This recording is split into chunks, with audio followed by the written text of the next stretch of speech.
Behind the Badge, Illinois, giving you the inside scoop on public safety and those who protect and serve. Hear real stories directly from law enforcement experts and get a chance to ask questions about issues you've always wanted to know more about. You have the right to remain informed. This is Behind the Badge, Illinois. Welcome to another episode of Behind the Badge, Illinois. I'm your illustrious host, David Hochberg. We're talking fraud and bank robberies today from the viewpoint of somebody that actually experienced a bank robbery, was in the bank when it happened. So we're going to be talking about that. This podcast is always sponsored by my team, Team Hochberg. You're looking to purchase a new home, refinance your existing home, give us a call. Fed Chair just cut rates yesterday. Mortgage rates have been sliding for the past 2 weeks. So if you're in the 7s and 8s or in the high 6s, want to see if we can lower it, we waive all the closing costs for all first responders and veterans. Now that that's out of the way, let's get to Chief Leonis to kick us off. Chief, fire away. Your dime, your dance floor, buddy. All right. Well, thanks for inviting me along. I get to listen to some of the experts this time. We're talking financial crimes, and I'm excited to see what happens behind the scenes in the banks and the financial institutions. And then maybe we'll share some stories about how these types of crimes have changed. I will tell you that I'm old enough to say that when I worked financial crimes, it was bad check cases and check washing cases, and I brought bad guys in, and they would have to do handwriting exemplars. They would write their signature about 1,000 times, and we'd turn it in for evidence recovery. That's how old I am. So hopefully things have changed a little bit. I'm excited to hear about it. All right, Chief Bruggeman, you want to introduce your guest, and then we'll throw it over to Chief Byrd to introduce his guest. Yeah, great. We have with us Suzanne Fegley. She's with the Tri-County Financial Fraud Coalition.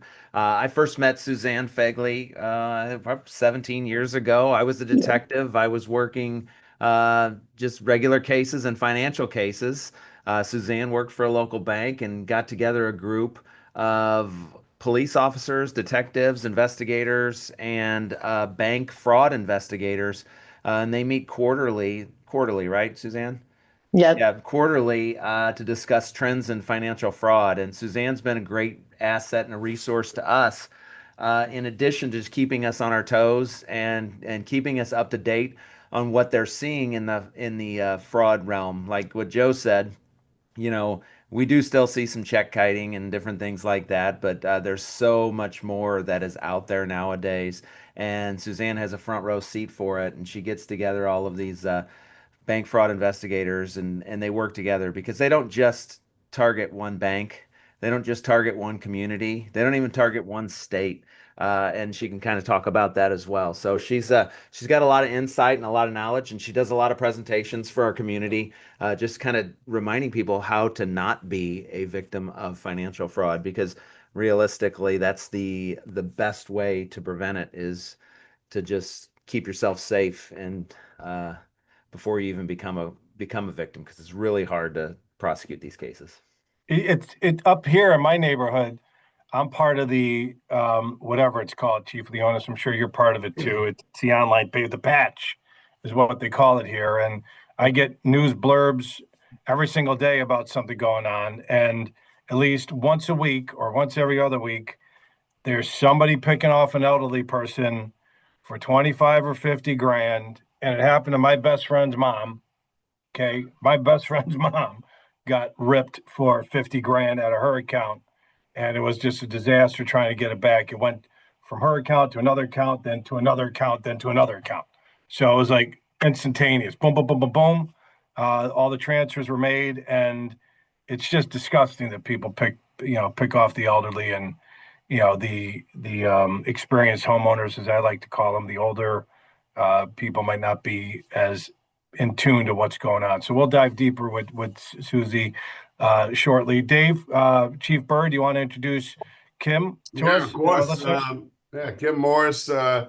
So I met Kim when I, of course, took over here in DeKalb in 2021, and she's a very impactful member of the Chamber of Commerce here, and she also, at the time, she was the branch manager at Illinois Credit Union here in DeKalb.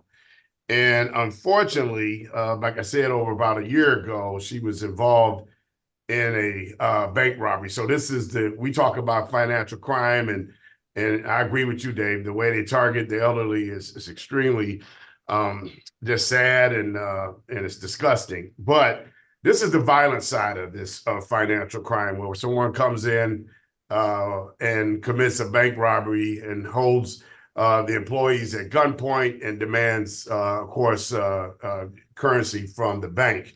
And Kim did an amazing job on that day. It was very stressful, of course, as you can imagine, but she followed all her procedures, all her processes, and she was able to get through that and get her people through that without anyone being harmed.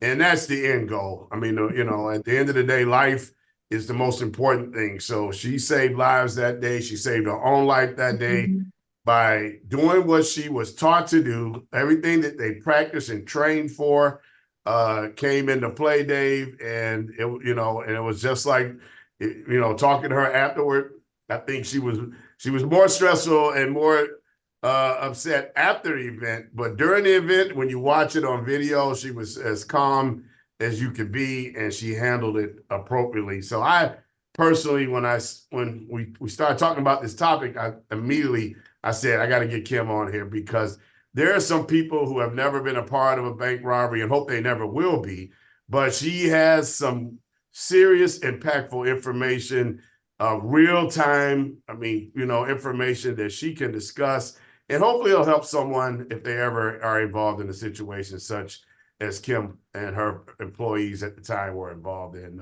She is now switched over. She's the branch manager of Rock Valley Credit Union. So somebody must have saw how well she handled that, and they went after her and offered her some kind of amazing package, and she took that job. So, but that's Kim Morris. All right, well, let's kick it off, Chief Brugman.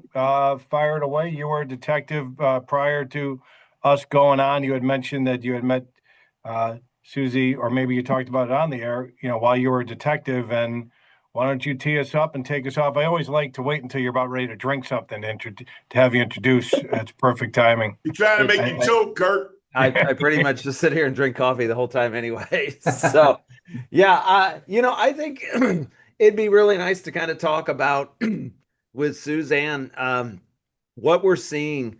Joe talked a little bit about how, what we used to see in financial frauds.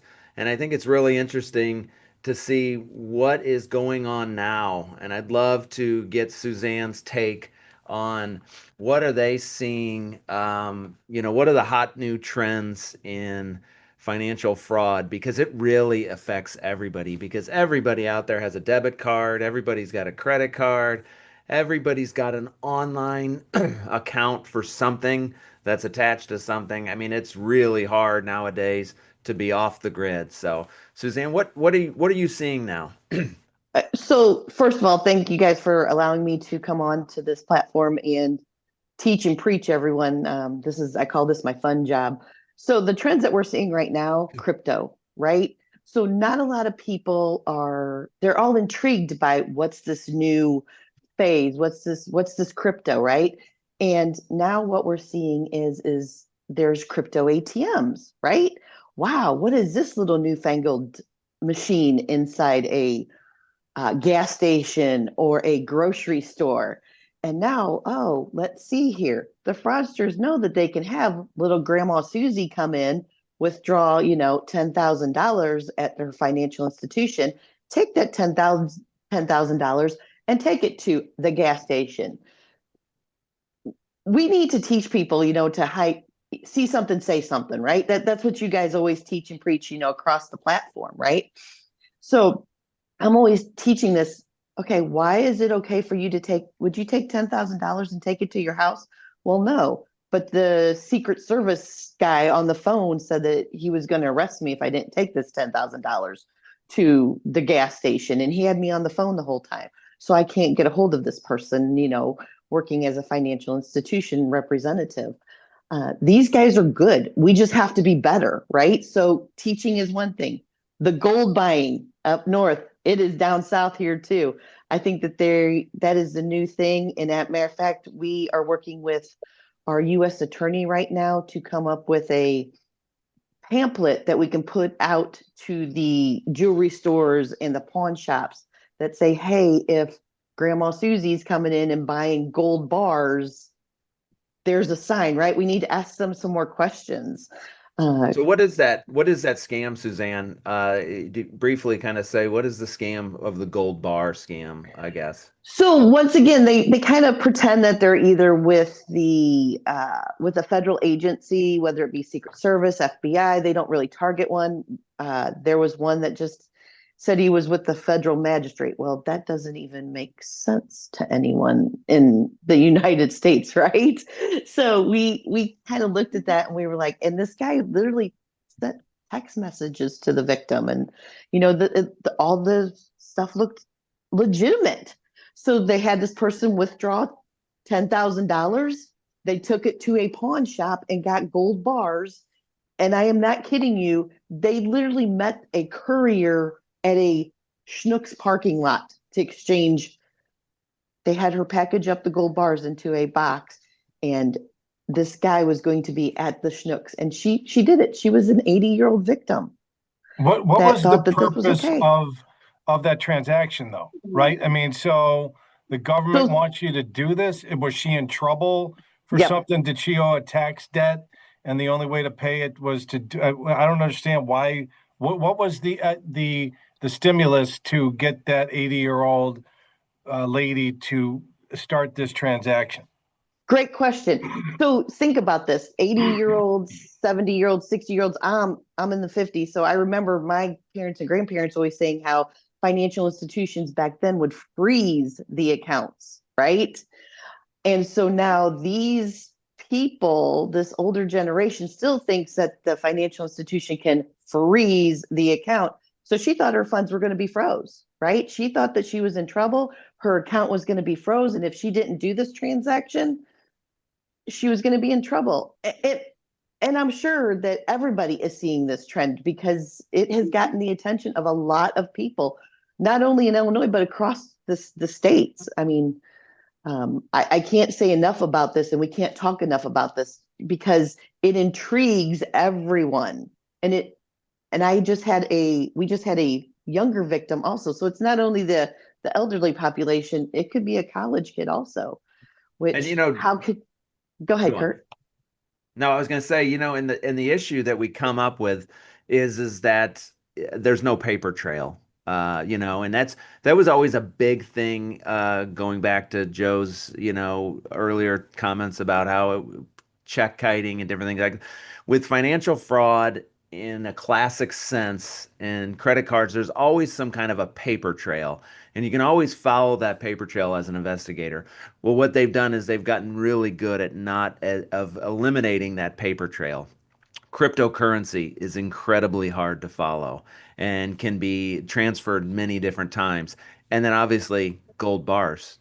There's no way to track gold bars. So when you go and buy gold bars and give them to somebody, the odds of you getting your money back are very slim. Now, Joe has a great story. I'm sure he could share about getting money back for somebody and having that with the gold bars. I don't know. Chief? Yeah,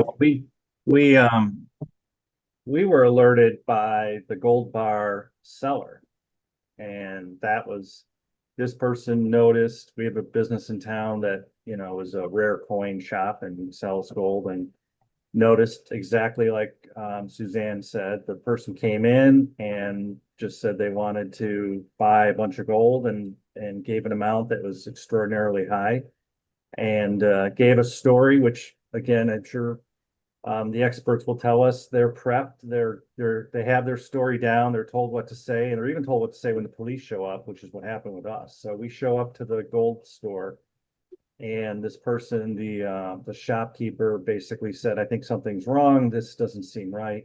And we talked to the victim, and she convinced us that no, she was just basically taking her money out of her account to give her inheritance to her kids. And this was just something that she was unsure about the market, and the gold was safe. So she decided to convert her account to this form, and her husband was at home waiting for her because we asked where her husband was. And that was it. And that would have been it. You know, our supervisor on the scene sort of detected something was wrong and said, you know, let's take you home because I want to make sure, because you're driving home with, I think it was about $750,000 in gold. And so he wanted to make sure she got home safe because that's a lot of money to be traveling with. And Hold on. She rolled into this gold store with $750,000 of cash. yeah, But this is Lincolnshire we're talking about. I Remember, this is I not know. Southern Illinois. But we've seen it with checks too, though. They'll write the pawn shop or the gold coin shop a check, yeah, and they think nothing of it. yeah. And there's a transaction fee, of course. Oh my And I can't get into all the details. This case is still pending. Right. No, I get it. I'll just, so I'm talking generally, the sergeant, when he did take her home, followed her home, found out that, there was just one car there, her car, when she drove in, closed the garage door. And then, he went up to the front door and said, "Can I speak to your husband?" Well, he's been dead for years. He didn't exist, but, you know, she was supposed to get assurances that she was taken care of. And so Wow. long story short, the courier was supposed to show up. And this victim wasn't willing to leave her home, didn't want to do anything, you know. We had then taken over for communication with this person and pretended we were her. And unfortunately, the offender in this case kept putting it off longer and longer and longer, which is what they want to make sure that it's not the police. And again, we couldn't get the victim to leave the house because of her age, and she just didn't want to do that. So we ended up staying overnight with her. We had an officer assigned to stay with her just in case, because, you know, there's now $750,000 of the gold in this house. Who knows if these people are going to kick in the door? Right. So we had an officer basically just stay with her while she slept, and then the next morning reinitiated contact. And then we were able to, by about mid-afternoon, we were able to arrest the offenders who came to her house to pick up the gold, packaged it in a certain way. It was like a Christmas box. They wanted it in wrapping paper, posing basically as a federal agency because her account had been compromised.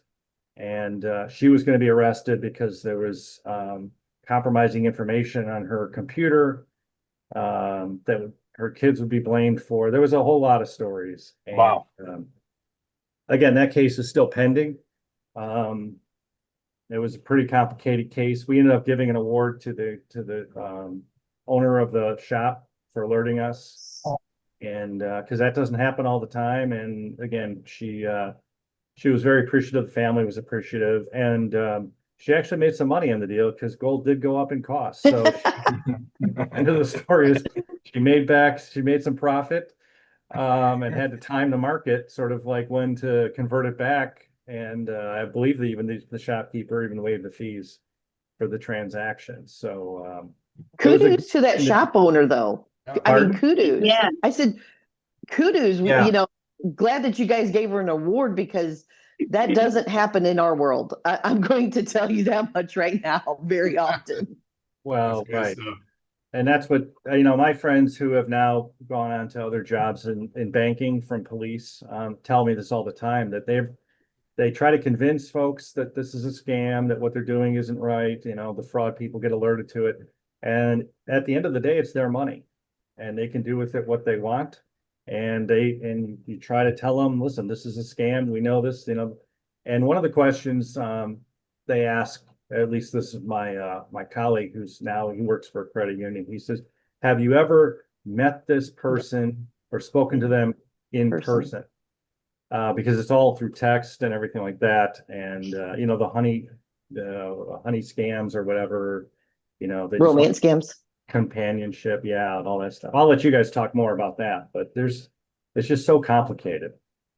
All right. Well, I'll tell you, let's have Chief Byrd bring on Kim and to share her experience, and then we'll go back and forth between Suzanne and Kim. We'll just badge you with questions until you're tired and want to go back to work. Chief Byrd, Yeah. You want to set the scene. I know you kind of set it up, but Yeah, but was it I'll during the talk. day? Was it during the night? I mean, and then we'll turn it over. Or you want Yeah, Kim to explain it? Go ahead. I'll give a little bit more of a police side, police aspect of this whole crime, and let Kim talk about internally what happened. But so, like I said, it's about a year ago. It did happen in broad daylight. This bank robber was a pro.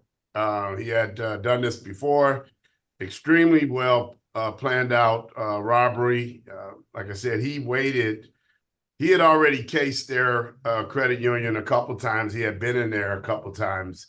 Like I said, just taking a look and planning out how he would attack the credit union when the time came.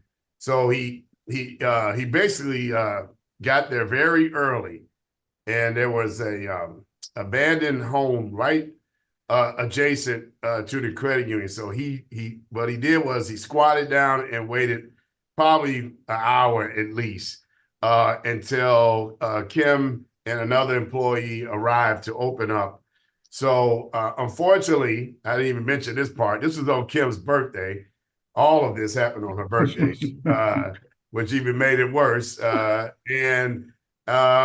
he waited till they opened the door, and he just he jumped up and did a dash, and Kim and employees kind of saw him coming at the last second, but they couldn't get that door closed in time, and he gained entry that way. So but he was also on the phone with his escape driver who was going to plan the escape, and they were, like I said, they were on the clock, and he knew how much time he had. He knew how much time, how long it would take police to respond in normal situations. And so he planned it out very well. Like I said, he had committed some other bank robberies in the past. Now, fortunately, in this case, the escape was pretty well done, but they made a mistake. This is where technology comes into play. We have license plate readers here. We have safety cameras here, but they did a turn, and as they were escaping, they turned in front of one of our buses here in town who has 4K video. And so that bus picked them up as they were leaving. We didn't have any other video on them. They planned that part correctly, but what they couldn't account for is getting in traffic and getting picked up by the bus. So the bus picked them up. That's how we that's how we started tracking them. And at the end of the day, we ended up making an arrest on them with the FBI in Chicago. The fun part, we almost pulled off his whole front of his house to get him to come out. And he took an 18-year plea. He pleaded guilty, got 18 years. So that's also part of Kim's. If she would have testified, I think he knew he would have ended up being found guilty as well, because she did such a great job. So that's also part of this whole case. And I'll turn it over to Kim to talk about the internal parts of what happened from her. Said he made a mistake. His mistake was messing with Chief David Byrd. Oh, That's what it was. Kirk, that's a mistake right there. I ain't gonna listen to that. You don't mess with DeKalb PD. Don't come into my town and do anything. Hey, Kirk, I'm gonna be honest with you. I say that all the time. I just don't use that word. I use another word I can't say on this. You can just bleep it out. Yeah, I ain't gonna say it. Kim, go ahead. Tell us, Kim, tell us about, I know I kind of jumped it as far as how you got entry, but go ahead and tell them about that day, how it started for you, and how he gained entry in that whole part. Okay. All right. Well, thank you guys for having me on. Thank you, Chief, for inviting me. I appreciate you guys. I think this kind of helps with my recovery from this incident, but I would say at the beginning of the day, the most important thing that I learned from this is to never get comfortable. I worked there 17 years, same routine every single day. But I was also distracted and on my cell phone. So while I came in and cleared the building, put the all clear signal up for the other team member to come in, I then also went out and put the mail out. While on the phone with another team member, they were kind of fighting over who got to say happy birthday to me first. But as we were coming back in, I'm still on the phone with the other gal, and then the other team member is behind me. So we were distracted. So as we were turning around, he bum rushed the door, came from nowhere. It was crazy how fast that happened. And, you know, we've never been in this before. You know, you don't think it's going to happen to you ever. And I thought it was kind of, I was like, is this one of my team members playing a joke? You know, but as soon as he started screaming and waving the gun around, we knew immediately it was not a joke. And he was screaming like, what's the procedures? You know, well, every employer has a lot of procedures, right? So I'm like, what procedures, you know? And he was talking about who's coming in next, what time, and all those types of things. But he immediately made us get out of the way off to the side of the building from in front of the doors and sit down. And he wanted our addresses. And I'm giving the address to the credit union. I don't want to give him my address, you know? And that's when he kind of got mad, and he's like, your address. And the gun like kind of muffed my face a little bit. And so I kind of mumbled my address a little to where he couldn't hear. And Chief says I was calm.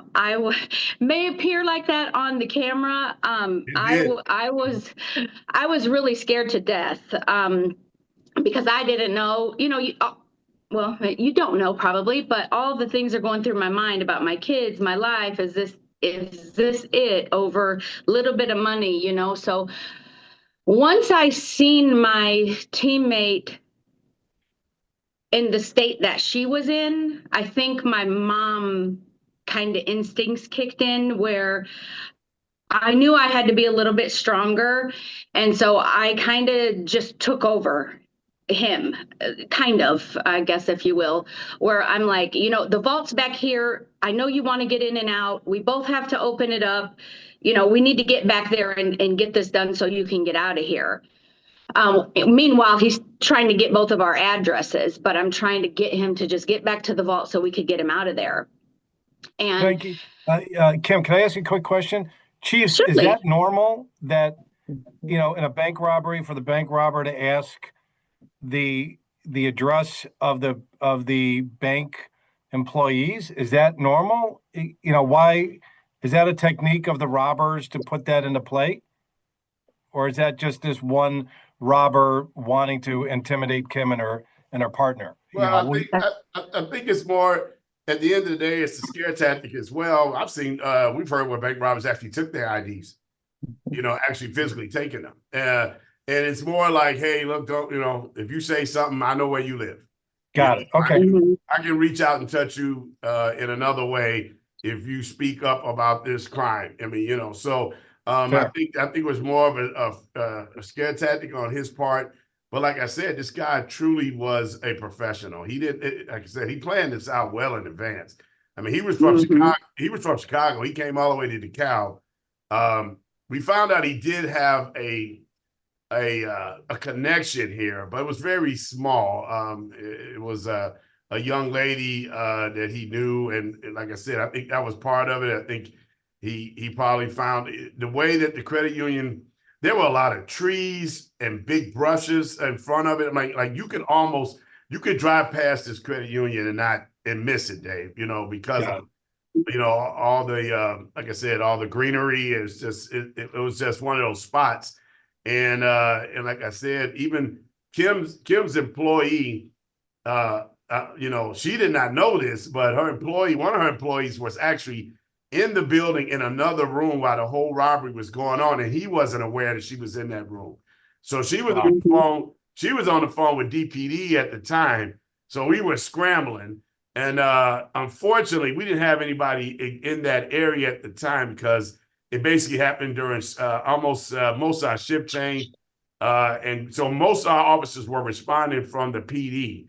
And we got there a couple of minutes too late. We almost would have got them coming out the door, which of course would have been a different situation, of course. But like I said, to your point, Dave, to answer your point, I think, these guys try anything to put fear into the employee that they're robbing at that time. And I think that's basically why they do that. Well, did it work, Kim? Yeah. Well, I was scared and I didn't want to give him my address for sure. But at the time I did not know, but he had that other person on the phone. And so when we got over to the vault and we're trying to, and sadly, I'm blind. And I did tell him that. I'm like, you're going to have to turn the light on. I can't see. You know, I have to put my code. She has to put her code. He would not turn on the light. I messed up the code. He was upset. And I'm like, I told you, you know, and he's constantly screaming, like, what time is the next person coming in? And I'm like, I don't know. They're always late, you know, but she'll be here soon, you know, and that's when we were in the back behind the teller line in the drive-through area. She came in. We didn't know because we didn't hear the door ding go off because he's screaming. And when we're putting the codes in, he's got the gun in our faces, and we finally get in because I just give the other girl my code. We get in the money and we're putting it in the bag, and he wants to know where's the rest of the money. And I'm like, I'm kind of, I don't know. My personality is kind of just like a joker, kind of crazy, kind of tough girl. And I'm just like, well, didn't you do your research? Like, we're not a big place here. You know, this is all we got. But being so scared that I didn't remember that we had probably, I don't know, 50,000 in each one of our TCRs that we use. So I was just like, this is it. This is all we got. You know, that's it. And so he's telling the other guy on the phone, this is when we found out there was another guy, that if I'm not out in 3 minutes, you come and kill them.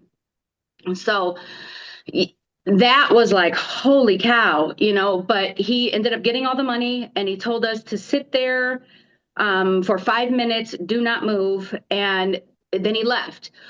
Our cameras were right there on top of the vault, but we were so scared to even look up to make sure that we could follow him out the door.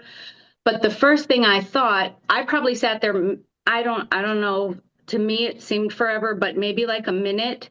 And I'm like, I immediately thought of my other girl coming in, and I'm like, oh my gosh, I gotta call her, I gotta get my phone, because I was scared. What if she was coming around the corner when he was going out and he took her, you know? I was scared for her, you know? And so I went and got my phone and I tried to call her, no answer. And then I'm like, oh, immediately I'm like thinking, if I don't follow procedures, I'm going to lose my job. Sadly, that's just how I was thinking. So I'm like, we got to secure the building. We got to lock the door, you know, so we're searching the building. And this is when I find the other gal in the back. Almost had a heart attack because I didn't know she was there. But so at that point, we already knew the police were on their way. We secured the building. I immediately started going through the procedures of separating people, doing the description forms and things like that. So very traumatizing situation. The one girl that was with me, she never came back to the office. She's back office now. But the most important thing I learned, and that I try to share with everybody, is to not get comfortable and to not be distracted. You know, and I've done a few, I don't know, just telling my story to some other financial institutions here in our community and at the police department. And when I went to the other bank to do the presentation, I witnessed 7 people on their cell phones on the way in. And I'm just like, had I not been on the cell phone and not been comfortable and thinking like I'm supposed to think, right? You're always supposed to think this could happen to you any day, be aware. But I wasn't. And so that's the biggest takeaway from this to me, is always think it can happen to you, and don't be on your cell phone. And Kim, and the reason, Dave, and the reason why I say she was calm during this, like I said, and when we looked at the video, a lot of people have been paralyzed, you know, by this whole interaction. Some people, the stress of it, the shock of it just paralyzes them. And it did not do that in her case. I know internally she was like, her heart was beating 1,000 times a minute, but it was like, okay, let's move forward. This man has a gun in my face, but I have people who I'm responsible for. And she started moving and she started acting, and her training just kicked in. And we talk about this in law enforcement all the time, because we train and train and train, and then the situation occurs, and then our training kicks in. It's like riding a bike, and she did that. And the reason why I also bring her on, because I know this helps her when she can give her testimony multiple times. It only makes her better, mentally. So she can able to go back and function and be the great branch manager that she is. And now she's already back engaged. It's sad to know that one lady said, hey, look, I can't, this is too much for me. I can never work in a bank again because I'm too triggered. I can't, put myself in that position again. It might not ever happen again. But that's why I wanted to get Kim on, because I know this helps her personally, and she's an amazing person, and she really did a great job. I can't praise her more. My detectives, they talked about Kim and how she handled things all the time, and she just did a great job. So Chief Bird, there's all these videos out there with the people pointing the gun, and then they go, and then they get, grab the gun. That's not, that is Mossad. That's special forces. That's, Navy SEAL stuff. That's the movies. Yeah, that's YouTube videos. The general public, when they've got a gun pointed to their face, you don't recommend they do one of these and then become GI Joe or GI Jane. Right. You recommend that they let you guys do your jobs, and Kim goes back to her training and just, here's the money, right? Here's 50. It's not worth my life. This money is insured. There's most likely these guys are going to get caught. Just give them whatever the hell they want, so they get the hell out, so Kim and her fellow employees are safe, right? You're not encouraging anybody to become, Rambo out there and start trying to take away from people. No, we talk to our citizens all the time about and they're in these situations to comply, and like she talked to the man, she reasoned with the man, even though he's a violent offender, and of course because he's committed a bank robbery, and he's armed. But she reasoned with him. It's like, hey, I'm gonna give you the money, sir. I just don't want any issues. I don't want you to hurt us. She's reasoned with him. Hopefully, you always hope that there's some reason in a person's mind who's committing a violent crime. It's not always the case. Sometimes there is no other opportunity but to fight. And you have to be prepared for that as well. But that's up to that individual to make that decision at that time. So, and she did a great job reasoning with the man. I think at some point, she guided him to hey, here's the money, take the money. You can have all the money.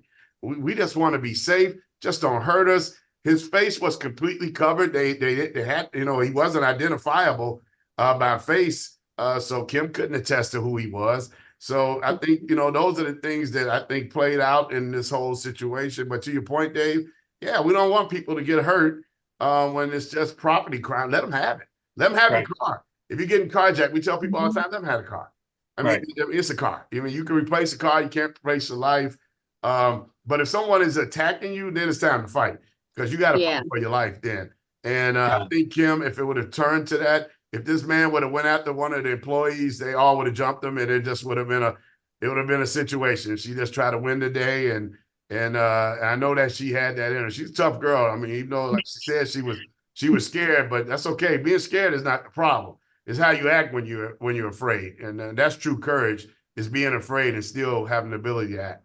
All right, we'll give Kim a chance to, decompress here and bring it over back to Susie. And I got a text here from my 20-year-old daughter at the University of Iowa. Okay. Your Coinbase withdrawal code is 516209. Okay. Please do not share this code with anyone. If you have not requested this, please call this number, reference this code. My daughter's like, Dad, what do I do? I go, nothing, I'll handle it, right? Because I don't need her calling and giving them information, and then everything in her account is gone, right? At least she had the sechel, right? The wherewithal to call me. So I call the number, right? And it's somebody picks up with a foreign accent in broken English, right? And they're like, "Hi, Coinbase, da da da da. What's your code?" I'm like, "Well, who are you, and why are you contacting my 20-year-old daughter about something that we don't have?" "Oh, we're a cryptocurrency and da da da da da." I go, "We don't have cryptocurrency. And why are you calling my 20-year-old daughter? And sending her a text to call you, a text to call you. Oh, sorry for the click, right? It didn't get the word inconvenience out, just click. Happens every single day to millions of Americans, not to my daughter every single. I get these bullshit. Okay, that's that's the best way to explain it. We'll bleep Okay, those out later. I get these texts all the time, and I just delete it. Right, but my daughter's 20. She's at University of Iowa having a coffee with a friend, waiting to go to class. These are gateway introductions to people to get screwed. And I called it up here. I have it right here on my phone. I read it to you verbatim. It was from 3 days ago. Can you explain to our listeners and viewers why these are so dangerous and So what they that's- should do and not do? So that's a smishing event. So it's a text message that comes across. I actually got the same one. Me being me, I took it a little bit further. I was like, I called. Hi, my name's Josie. Oh, what's your code? Gave him a fake code, not even the code that came across my text message. Okay. And here's the next thing that they asked. Oh. Oh, how much do you have in your crypto account? No way. Me being, yeah, they did. Honest to goodness, me being me playing along, I go 30,000. Oh, okay. When's the last time you logged on? Yesterday. I had all the funds in there. You're telling me that there's something wrong? Oh yeah, all your funds are gone. Let's log in right now. No I'm going way. to send you a link. I'm going to send you a link. And I was like, they go, we just need to verify what your phone number is. And I'm like, no. I said, I think that this is a scam. No, I try to play the little, I want to know what these people are saying. These Sure. scammers nowadays are, it aggravates me so much right now because these scammers are actually have the victims on the phone whenever they come in to the financial institution to withdraw the money because they're listening to what we're asking the customer so they can get better. So whenever I get a text message like the one that you just said, I want to get better at my job. So I played along with this guy. I was like, oh, well, maybe you're not a scam. Maybe I do need to check my account. He was like, yeah. We could check it too. What's your no, I'm not supposed to give out my access ID. And we played this little cat and mouse game for probably about 5 minutes. I finally ended the call because I was like, you're not giving me any more information. But there you go. So if these people think, whether they are elderly, college age kids, we even have the 16-year-olds now that are falling from the easy money work from home scams, right? They're thinking that a soda company or an energy drink is going to give them $500 if they give up if they get a sticker from them and they put it on their backpack and wear it around high school. So these scams, I call them heartstrings, right? They tug at your heart and it's act quick and it's do this quickly because you're going to, this person's going to come at your doorstep and arrest you. And I always tell my people that I'm teaching to, take a step back, breathe, and ask the why question. Why is the IRS calling me when I've paid my bills? Have I ever had the IRS call me? Why am I getting a crypto text message when I don't have a crypto account? Ask that why question. Better yet, since when did the IRS start taking Apple gift cards that I get at Dominic's? And I'm like, this is fantastic, right? I played along. I'm like, I didn't realize I owed all that money to the IRS. Yes, sir. Like broken gibberish. Yes, sir. Very, very dangerous. Da da da da da. I go, this is fantastic. I've got a Dominic's right across the street, $5,000, and he wanted in, 20 whatever, gift cards up to a certain denomination, and I could pay it by giving you the gift card code on the back. This is unbelievable. I'm like, I'm going to run over there right now. Then I told them to go have sexual relations with themselves and called them scumbags and hung up on them. So and you say this though, Dave, but it happened. It happens all the time, and they're getting better at this. And where you say they're using broken English, they're now using AI. Yeah, they're using AI to sound like we sound. So to assimilate to the area where you're from, right? Yes, they're using AI to sound. They're using it to speak in different languages. So where AI is such an amazing thing that's out there, they're scamming people using AI, and I can tell you right now, you always ask about what the Illinois Chiefs, when the Illinois Chiefs are training cops, and we've had people come to our conferences to teach us about how they're using AI to scam us, and what we can do to try to fight that. So it's really fascinating from a technology standpoint to see how they're doing. If they just put their ingenuity into something positive, think about Right. how good they would be at this. Right. They're excellent salespeople. I mean, if they were just selling things, they are really good at selling things usually. I tell Kurt, people what it takes to get a fraudulent loan through the system today, right? With background checks that we have to go through, you'd be better off spending your time. You guys aren't going to like this analogy, making meth in a bathtub, right? Because it's not that that's a good thing to do either. But you spend all of this time and creativity and brain power on how to be a scumbag and how to trick people out of their money. Why don't you just do good and go get a job, right? If you put all of that as an entrepreneur, he or she can make hundreds of millions of dollars probably creating a product and building a business with the same brain power as it is trying to steal old people's money or holding up a poor, manager who's just trying to do her job up in DeKalb. It's crazy. So Susie, in closing here, then we'll throw it back over to Kim. Top three things. Kim's like, get off your phone before you go in the bank. Hello, probably it should be standard operating procedure now for every branch manager. Maybe remove the bushes and the trees, Steve, away from the front of the, bank or credit union. What were the top three recommendations from your vast experience and knowledge of dealing with consumer fraud that you could explain to us so we could pass it on to our viewers and listeners? so I'm going to say at least attend a fraud seminar, like fraud prevention event, if the PD's hosting it or if the financial institution's hosting it, at least once a year, right? Those marketers will know what the trends are and they will teach and preach it. Get involved with the community also. I always, with our group that we have, if I see a trend, I'm sending out an email blast, right? And those email blasts have proven. We just caught some ATM jackpotters in a local town here in March by our bolos going out, right? So network within the community, know who you're dealing with, and know who you can contact if an event happens. I always say that do the prep work, right? Just as in anything else. And the other thing too is set up those, I call them electrical fences on your financials. So get that extra password that's not on the interweb anywhere. Get those alerts sent to your phones, right? And know how they're going to come across. If they're from, if I don't want a $500 charge coming across on my debit card, I can nix it right away on my app, right, from that financial institution and or credit card. So if you kind of follow that path, I think that's a good path to start at.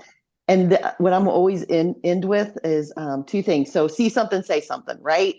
We don't get better unless we teach and preach it. See something, say something. And then I always end it with this, and this is homage to my mother-in-law, my best friend who passed away with cancer. I said, if the fraudsters of the world would channel their energy into something positive, they could probably cure cancer. True.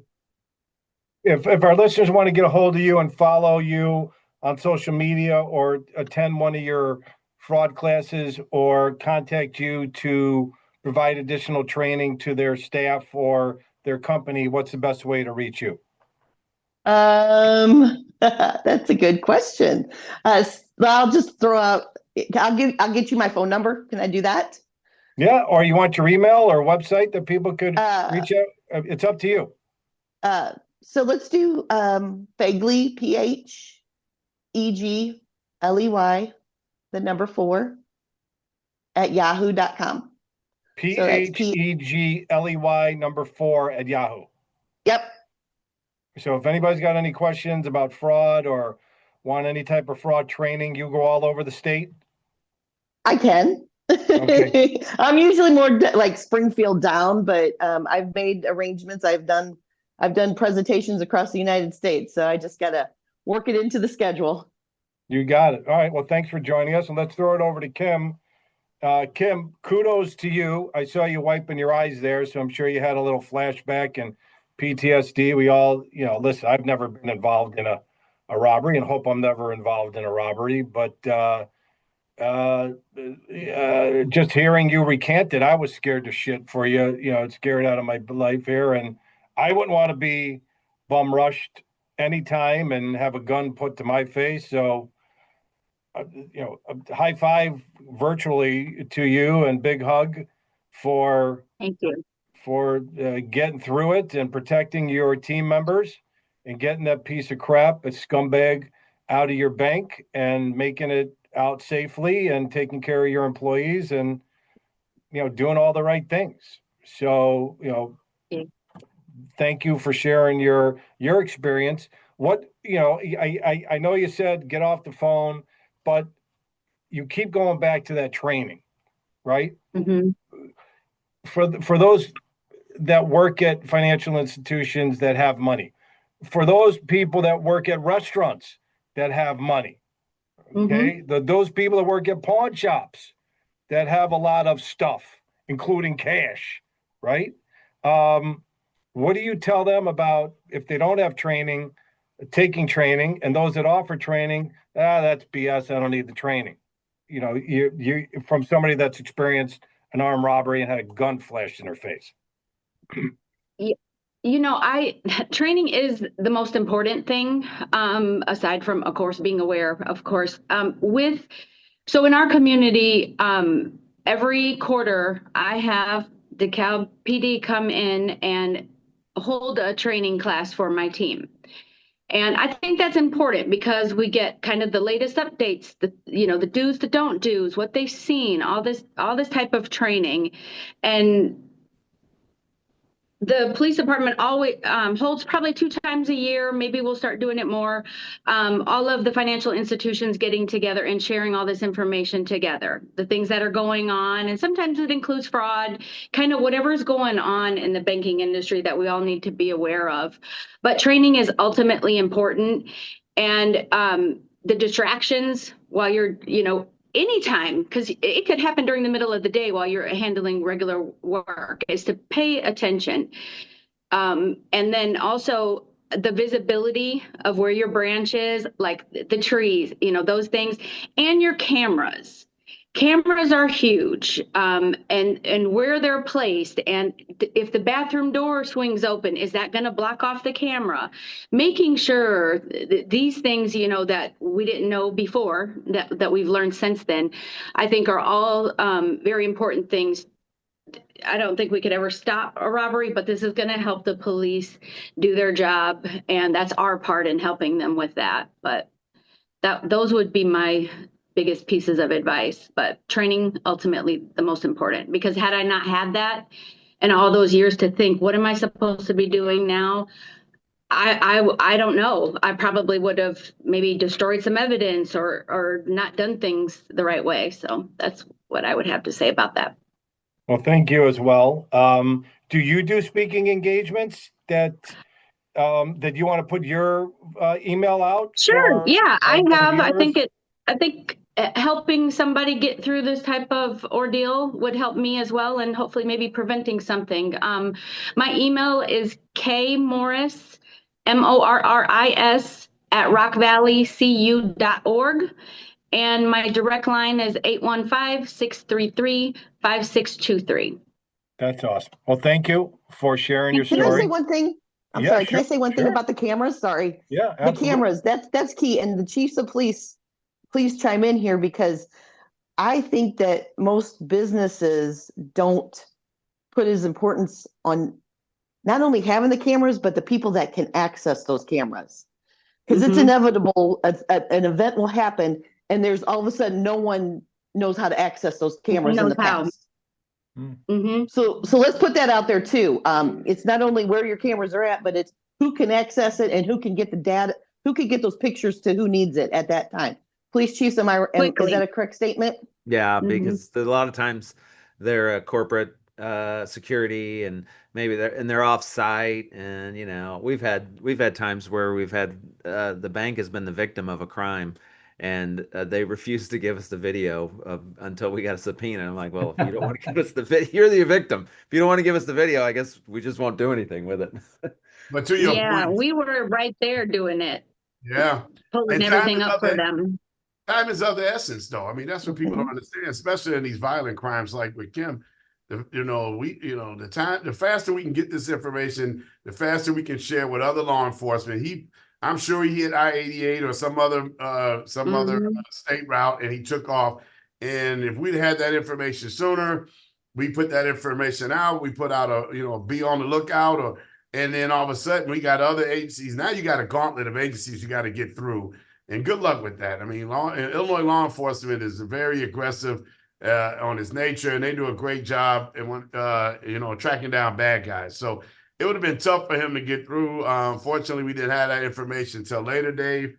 But the last thing I'm going to ever say about this whole thing is, Kim, I'm telling you, I mean, you were courageous that day. You were heroic that day. You did a great job.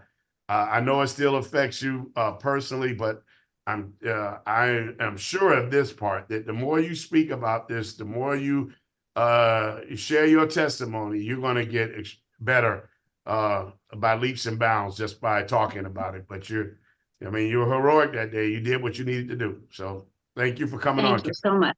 Yep. All right, Chief Absolutely. Leonis, I know Thank you. you've been sitting there for 45 minutes and haven't said a word, which I know is almost a record. Impossible. Yeah, it's kind of, we have it on video. It's kind of impressive. What are you and the leadership of the ILACP doing to help the citizens and the different police forces throughout the state educate their local communities on fraud and on what to do and not to do in a robbery?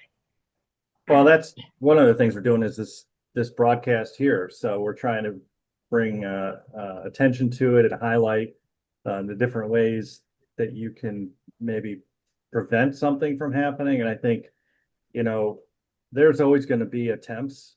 I think the thing that I've learned personally, and that I've done in my family, is I've had everybody put a freeze on their credit bureau Right. accounts Yep. with the 3 different credit bureaus, because these people are going to get access to your information, your date of birth, all that kind of stuff eventually. And if you can prevent it and you stop it from even getting to that point, you can get on the alert system and all that. So that way, if there is a transaction, it can alert you. Or I get a monthly report from the credit bureaus, and my banks all, send me every transaction. I set it for $1. So if anything happens with $1, it drives my wife crazy, because I know every time she goes out and spends 50 cents or whatever on. Well, Red flag. well, you said it was $1, so you wouldn't know if she spent 50 cents. Oh, that's a good point. Yeah. Yes. So But are is you Carmen lying even here? 50 cents? I don't Yeah. think so. But I do appreciate it, because Dave reminded me that there's a store up here called Dominic's that went out of business about 20 years ago. It was right next to the Blockbuster Video. So I'm glad Yep. that he brought up Dominic's. that. It's like the jewels. Right, the jewels. Actually, it is the jewel on Lake Cook Road, not the Dominic. So I stand corrected in the great town of Northbrook. That's Northbrook. All right, well, this has been another. Hey, wait, I Chief got Bugman? one final thing. Yeah, go ahead. So for anybody listening out there, don't feel ashamed if you're a victim. People fall for these scams every single day. So what we want you to do is report it. The quicker you report it, the better our chances are at trying to help you out. We do have sometimes methods to get cryptocurrency back, to freeze accounts. But we have to act fast. Call your bank or your credit card company right away if you've got issues with it, okay? And don't use a File debit that- card. I'm sorry? Don't use a debit card. Yeah. No, well, debit cards, you can use debit cards. You just have to be smart about how you use them. File a report with your local police. And then if you want more information, you can go to ftc.gov. It's the Federal Trade Commission, ftc.gov. And then also, everyone in the entire United States is entitled to a free credit report every year. And this is not the commercials you see where they're singing songs on TV. The federal government will give you are entitled by law to get one, and you can go to annualcreditreport.com and you can get a credit report every single year for each of the three big credit agencies: Experian, TransUnion, and Equifax. So annualcreditreport.com is the website to go to for that. That is the one for free with the federal government. So Can I add two things? no, we're Okay. done. All right, we're done. Thanks for listening. Yeah, good. Do not pay to get your credit scores. They will Right. ask you to pay like 7 or 50. It's a waste of money to pay to get your credit. Go to annual credit report. And what some people do, and Susie's shaking her head, I've been doing mortgages for 25 years. I bring this up in all my credit enhancement seminars. Stagger it every 4 months so you have a full panoramic view of your credit. Do TransUnion now, do Equifax in small 4 month and Experience 4 months later, so you don't blow all of your free runs in one shot. So you have a full 360. And I learned this from Frank Abagnale. If you know who Frank Abagnale is, Catch Me If You Can. Great movie, 2001, with Tom Hanks and Leonardo DiCaprio. Leonardo DiCaprio, biggest scam artist in the history of scam artists, and went to work for the FBI. Debit cards are the worst card that you could use because there's no protection, right? At least on a credit card, it's tough to get. You'll get the money back probably, but it'll take you weeks, if not months, to get it back. With a debit card, a credit card, you could shut it down like that, and you don't have to worry about it because the credit card, if you find it, will protect you. And that's, I hate debit cards. And whenever I get a debit card, sorry, Kim, if you guys love, Susie, if you love debit, I hate them. I shred them because there's no credit history on a debit card. You can't build your credit history on a debit card. So we could respectfully agree to disagree. That's just me. All right, I'm going to end it before I get into a fight with these two ladies. This has been Behind the Badge. I want a rebuttal. Go ahead. You got 30 seconds. Debit cards are just as protected as what credit cards are. I think the biggest difference, though, is your money is coming out of your general account quicker than what it is on a credit card. So kind of keep that in mind. Got it. And you don't build any credit history with the debit card. Would you agree with that statement? Yes. Okay, yes. There you go. All right, so we end in agreement. All right, thanks for Chiefs. Thank you, Susie and Kim. Thank you. This has been another exciting and informative episode of Behind the Badge, Illinois. Please like, share, let all your friends, family, coworkers, and neighbors know about this podcast. We want to educate as many of the fellow Illinoisians as we can. Thanks for listening. Thanks for watching. Chiefs, Kim, Suzanne, thank you. Have a great day, guys. Thank you. Thanks.